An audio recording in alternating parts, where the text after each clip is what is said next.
Halo, selamat pagi. Shalom teman-teman dan kakak-kakak dan juga adik-adik mungkin yang baru resmi sebagai siswa-siswi SMA Negeri 13 Surabaya.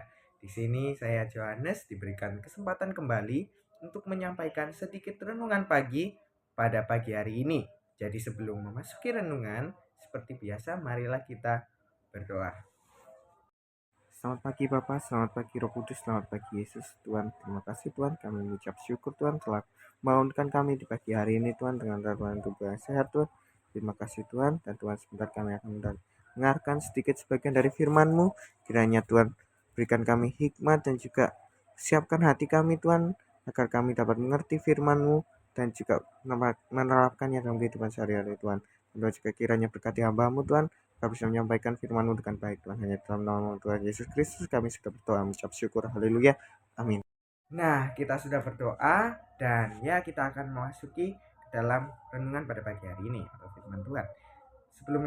Sebelumnya saya mau minta maaf terlebih dahulu kalau di sini video ini cukup berisik. Jadi saya mohon maaf. Ya, mari kita masuk ke renungannya. Renungan pada pagi hari ini berjudul taat dan percaya bahwa Allah akan berpihak kepada kita, dan diambil dalam Ayub Ayub pasal yang ke-19 dengan judul perikop Ayub yakin bahwa Allah akan memihak kepadanya. Di sini siapa sih yang nggak pernah dengar tentang kisah Ayub? Pasti di sekolah minggu juga pernah diceritakan kan tentang Ayub, yaitu orang yang kaya raya, memiliki begitu banyak kekayaan, dan juga begitu banyak anak. Setahu saya ada 7 orang anak perempuan dan juga laki-laki, dan dia memiliki istri juga dan memiliki budak, lembu, kambing, domba yang begitu banyak. Sungguh kekayaan yang luar biasa yang Tuhan beri kepada Ayub. Dan yang lebih luar biasanya lagi, Ayub di sini adalah orang yang saleh, orang yang setia kepada Tuhan, yang mengajak keluarganya untuk senantiasa beribadah kepada Tuhan.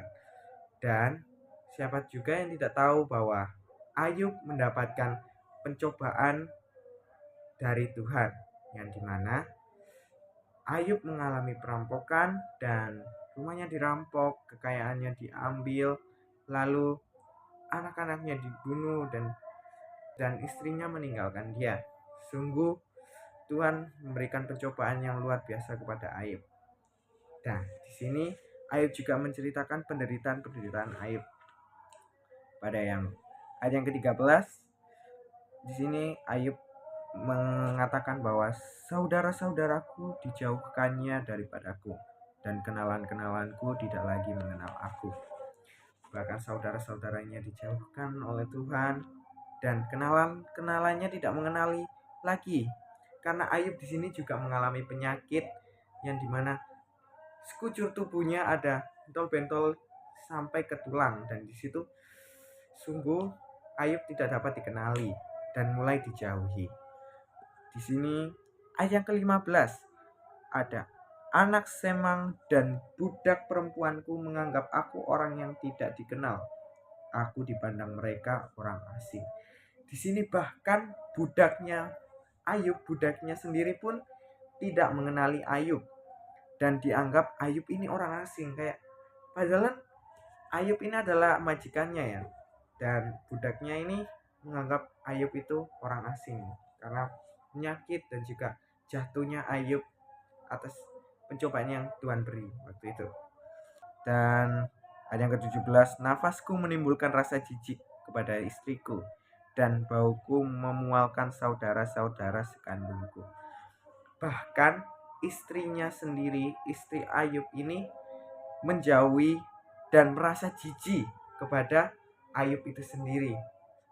Sungguh kalau saya sebagai Ayub ya, saya sudah itu sangat berat ya, dari orang yang kaya raya dan semua harta apa yang dimiliki Ayub itu diambil oleh Tuhan. Nah, di ayat yang ke-19 ini bisa dibaca, semua teman karibku merasa muak terhadap aku, dan mereka yang kukasihi berbalik melawan aku. Bahkan orang-orang yang dikasihi oleh Ayub sendiri pun berbalik melawan dia.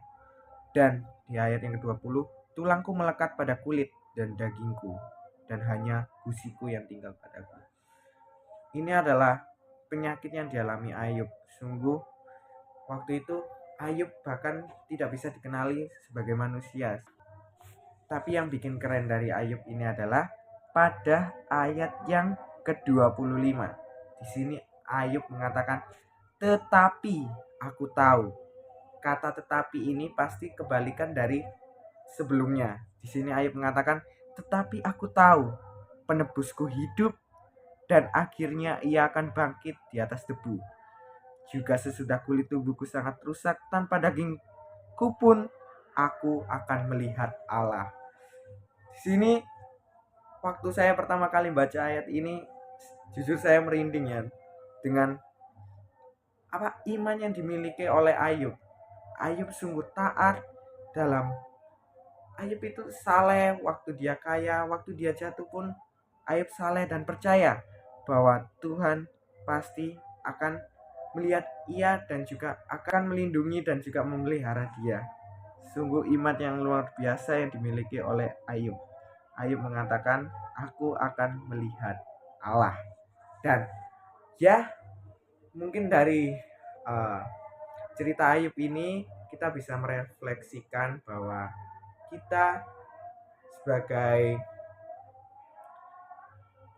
manusia terkadang kita itu nganggap, Tuhan kenapa sih kok gini, Tuhan kenapa sih kok begitu, kayak kita itu kurang bersyukur dan ya kurang percaya juga dengan rencangan Tuhan. Ayub aja yang awalnya seorang yang kaya raya dan sehat diberikan Tuhan jatuh miskin, anaknya semua ditinggalkan, istrinya meninggalkan dia, anaknya semua mati, dan ya Ayub diberikan penyakit, Ayub sungguh terpuruk. Tapi di sini Tuhan memulihkan Ayub 2 kali lipat, di mana ia dikembalikan anaknya, dia mendapatkan anak yang cantik, yang ganteng, dan semua kekayaannya di Tuhan kembalikan berlipat kali ganda. Dan ya, itu semua hasil karena iman dan taatnya Ayub kepada Tuhan. Di sini harapan saya adalah kita bisa meniru Ayub dan meneladani Ayub tentang cara dia taat dan selalu percaya kepada pertolongan Tuhan dan percaya akan rencana Tuhan. Mungkin sekarang kita mengalami sedikit goncangan, permasalahan, kayak Tuhan kenapa sih kok sekarang itu gini. Tapi percaya teman-teman, Tuhan itu pasti akan mengembalikannya berlipat kali ganda dan pasti menyediakan masa depan yang cerah kepada kita. Dan ya, itu adalah penutup dari renungan pada pagi hari ini. Terima kasih sudah mendengarkan dan ya, mari kita tutup dalam doa. Bapa yang kami puji, Bapa yang kami sembah, Tuhan Yesus Kristus yang Allah baik, Allah yang bertata di dalam kerajaan sorga. Kembali kami mengucap syukur Tuhan telah melancarkan kegiatan renungan pada pagi hari ini Tuhan. Kiranya apa yang hamba-Mu sampaikan Tuhan bisa menjadi berkat dan rema dalam kehidupan saudara-saudara hamba-Mu ini Tuhan yang mendengarkan renungan pada pagi hari ini Tuhan. Kiranya Tuhan selalu sertai kegiatan kami dari awal pertengahan hingga akhir hari nanti Tuhan. Hanya di dalam nama-Mu Tuhan Yesus Kristus kami serahkan doa kami. Haleluya. Amin. Nah, kita sudah berdoa. Maka dari itu saya Johannes pamit undur diri. Terima kasih sudah mendengarkan firman. Kiranya firman yang saya sampaikan bisa memberkati teman-teman, kakak-kakak, dan juga adik-adik.